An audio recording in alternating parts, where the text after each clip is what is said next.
Hello, good day, everyone. My name is Teacher Jamm or Teacher Joanne. I will be your instructor for the bartending and bar service management. Okay, for the our discussion for today is more about on the chapter one, the overview and history of bar and alcoholic drinks. And for the objectives of our discussion,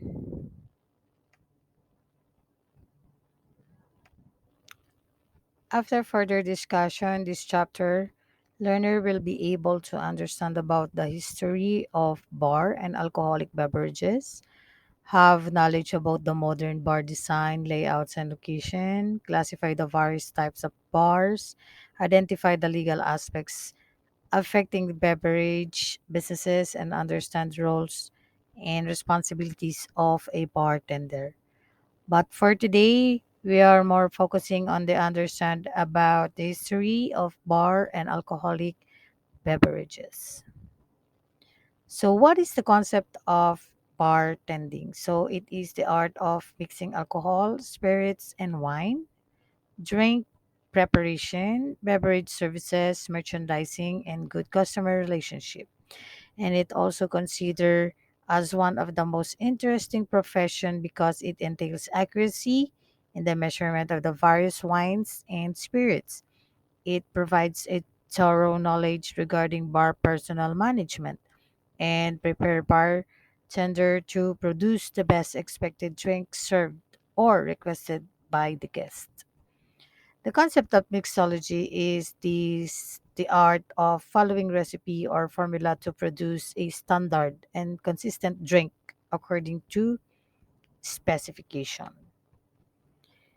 And let us now define the bar definition. According to Cambridge Dictionary, it is a place where drinks, especially alcoholic drinks, are sold and drunk, or the area in such a place where the person serving the drink standards stands. And according to Collins Dictionary, it is a bar. A bar is a room in a pub or hotel where alcoholic drinks are being served. While Oxford Dictionary says that it is an establishment where alcohol and sometimes other refreshments are being served. And bar definition, another definition, it is a licensed retail business establishment that serves alcoholic beverages such as a beer, wine, liquor, cocktails, and other non-alcoholic beverages, along with the snacks or full restaurant menu for consumption on premises. Let us now go to the bar history. So, as to introduction, the country bar, town bars, city bars, and the local pub are all social gathering places. They act as a primary focal points. Most of the town and cities, and they come in every very size, shape, and description. Although their opening times vary in different countries and cities. So these establishments have existed for centuries, offering customers, travelers, and tourists access to the food, drink, music, and the company of the local people.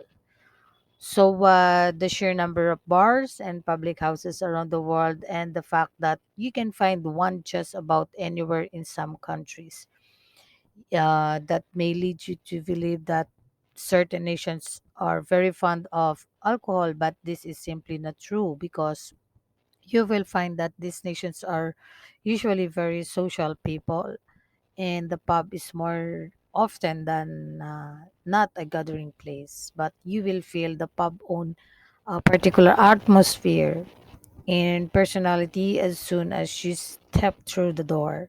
And some are quiet and reserved, some a little livelier, a lot like someone's home, really. And most everyone welcomes, and the company constantly change. The local is the term used to indicate a customer's favorite bar, a home from home. So the history of the bar or the pub, particulars brew pubs, which were formerly known as a public houses or alley houses or ale houses, are drinking establishments, all of which have always been central to the national culture of a great number of countries around the world. The consumption of the alcohol lowers inhibitions, can facilitate relaxation, and increase the enjoyment of dining, and has contributed towards a more sociable and convivial atmosphere between locals, invited guests, and travelers for many countries around the world. The history of the alcoholic beverages has been provided a variety of functions for people throughout the all history. And from the earliest times, the that is to present the alcohol has played an important role in religion and worship. Historically, alcoholic beverages have served as sources of needed nutrient, and they have widely used for their medicinal, antiseptic, and analgesic properties. So that is the uh, history of the bar. And as regard with the alcoholic drinks, history of bar and alcoholic drinks, bar has always been the focal point and communication hub of the community, according to Cronin and O'Connor 2003. And the evolution of the bar is closely linked with the evolution of alcoholic drinks and the introduction of hospitality. So, bar have also helped change the political landscape in most countries because many individuals compare them to the coffee houses of Asia and Eastern Europe or the restaurant of France, according to Austin 1985. And the early laws fixed the price that the tavern keepers could charge for drinks so they couldn't cater just to wealthy patrons, according to Brodel 1974. Because bars have always been where people to communicate, share their views or news, and discuss the issues of the day. And the only requirement was that you leave your rank or qualifications at the door because everyone has an equal say in the bar, according to Patrick 1952. Let us now move to the Neolithic period, the alcohol in the ancient times. So, one of the earliest drinks known to have been produced is beer and dates back to the late Stone Age. The discovery of beer jugs has established the fact that intentionally fermented beverages existed at least as early as the Neolithic period around 10,000 BC, according to Patrick 1952. And Molloy supports that this contention and adds that during this period, wild barley was first domesticated and systematically harvested in the fertile crescent region of modern day Turkey, Iran, and Iraq. The Code of Hammurabi, the oldest recorded hospitality laws. Hammurabi was one of the first dynasty kings of the city of Babylon, and the Louvre Museum in Paris contains a large diorite stela with inscriptions commonly known as the Code of Hammurabi. O'Gorman contends that within the ancient inscriptions there are laws governing commercial hospitality from at least 1800 BC. The hotels and inns in Mesopotamia were in the business of supplying drinks and women and accommodation for strangers. Drinks included date palm wine and barley beer, and there were strict regulations against diluting them. And in further translation of the same stela show that the punishment of watering beer was death by drowning. The Chinese drinking tradition in ancient times, the variety of alcoholic beverages has been used in the China since prehistoric times. Alcohol was considered as a spiritual or mental food rather than a material or physical food.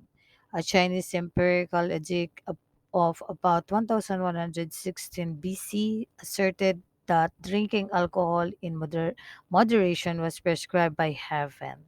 Whether or not it was prescribed by heaven, it was clearly beneficial to the treasury. Alcohol was one of the treasury's biggest sources of income.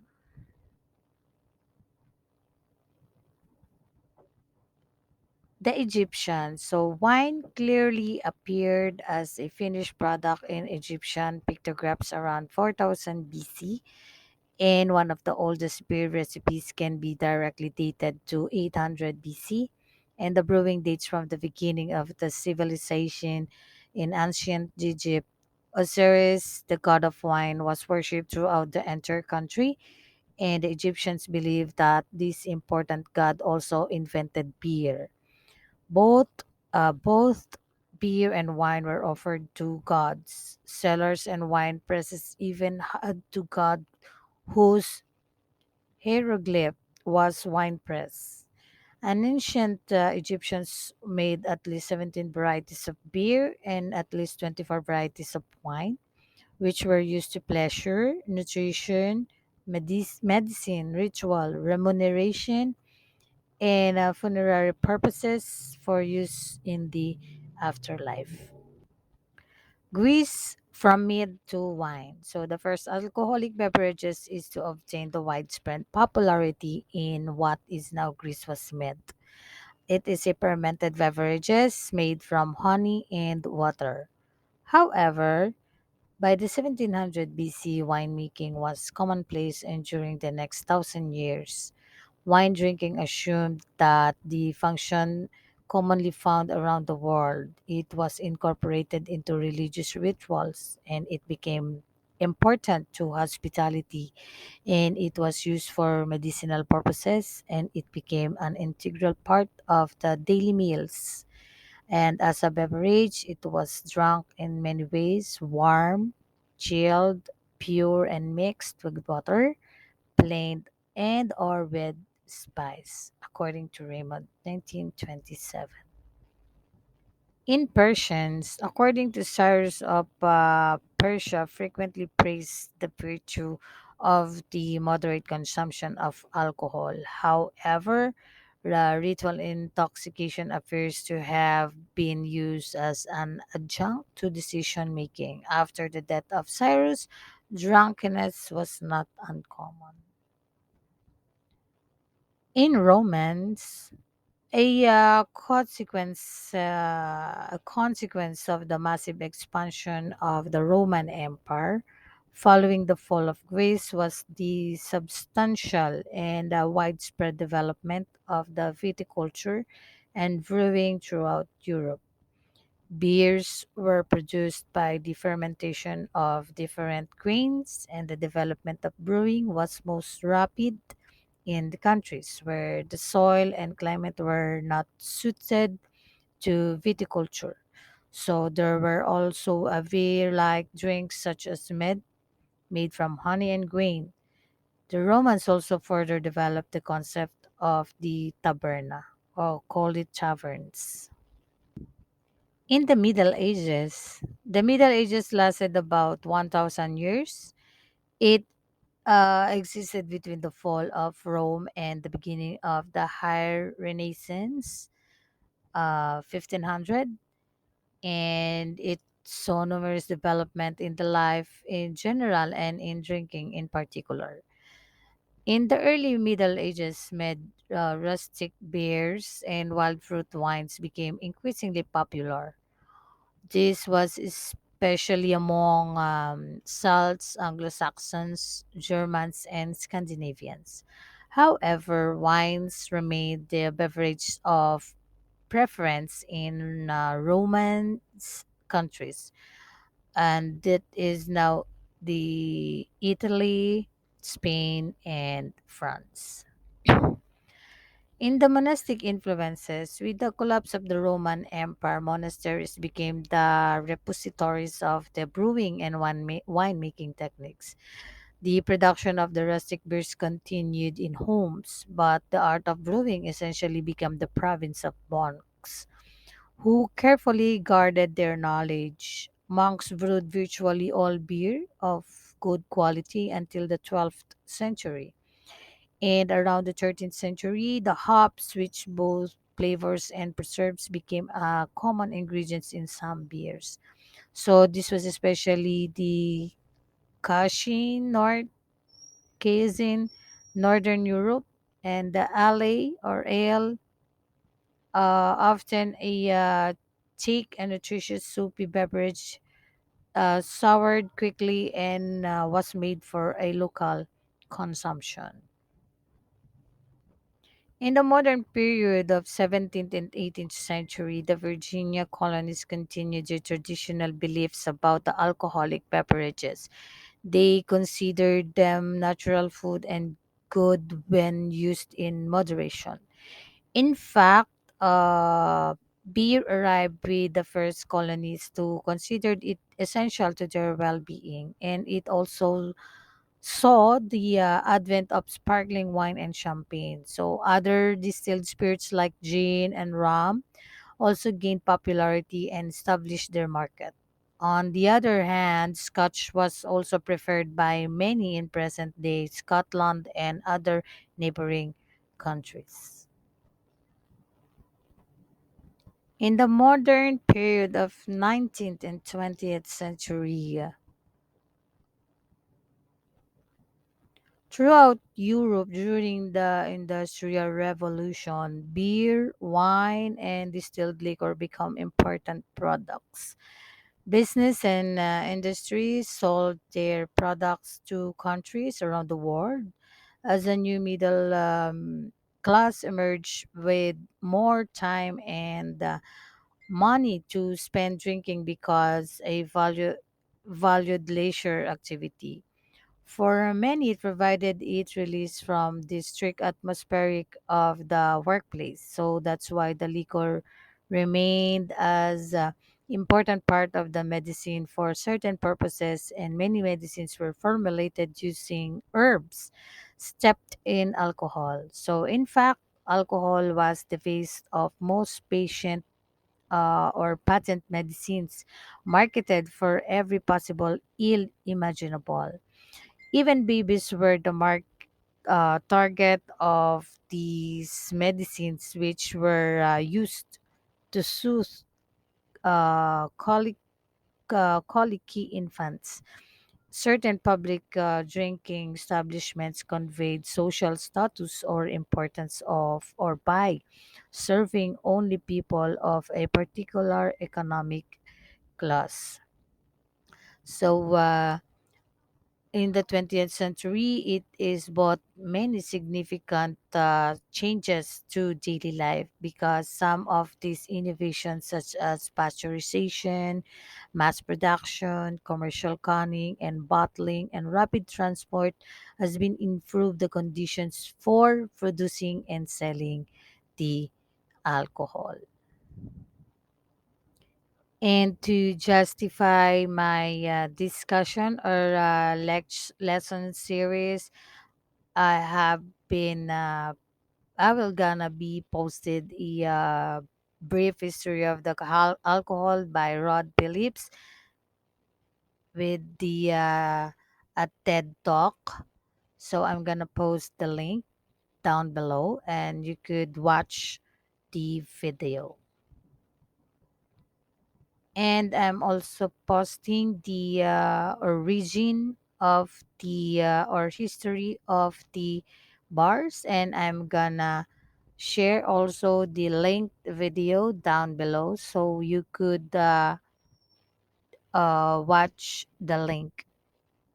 And for your assignment, homework.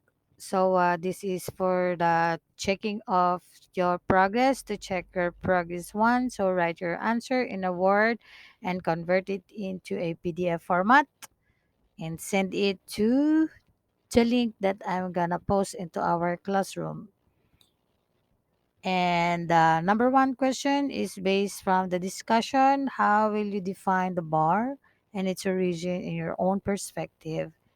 Discuss. Second, if you are going to sum up the discussion a while ago, how will you write or note the history of alcoholic beverages? Take note, do not copy and paste your answer from the Google. Just use this topic as your reference base.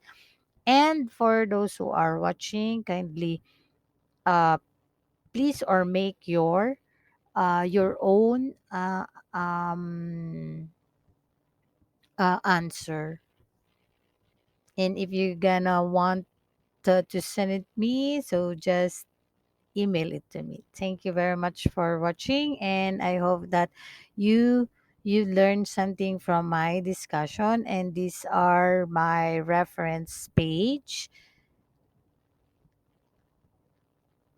Thank you.